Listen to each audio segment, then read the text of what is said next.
ধন্যবাদ আপনাদেরকে। চুরাইবাড়ির যে নাকা পয়েন্ট সেটা হলো 19 আগস্ট থেকে যে সমস্ত ত্রিপুরাতে 16টা নাকা করা হয়েছিল সেটার মধ্যে একটা হলো এটা।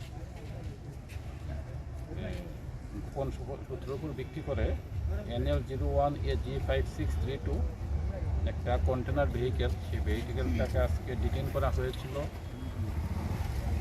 এই ভেহিকেলকে সার্চিং করে এটার থেকে টোটাল 434 কেজি গাঁজা পাওয়া গেছে, যেটা কালোবাজারের মূল্য প্রায় 1 কোটি টাকার মতো। গাড়ি থেকে যে ড্রাইভার বিকি কুমার, যার বাড়ি বৈশালী বিহার, তাকে অ্যারেস্ট করা হয়েছে। NDPS কেস নিয়ে এটাতে তদন্ত চলছে। এটা আসলে চক্র তো আছেই, নতুবা তো এত আমরা কাজকর্ম করছি, সমস্ত ত্রিপুরাতে ধরছে, এখানে আসাম পুলিশও ধরছে, তারপরে ওরা নিয়ে যাচ্ছে, নিশ্চয়ই চক্র কাজ করছে। আমরা চেষ্টা করছি এটা বের করার জন্য। স্যার গাঁজাগুলি কোথায় লুকানো ছিল স্যার?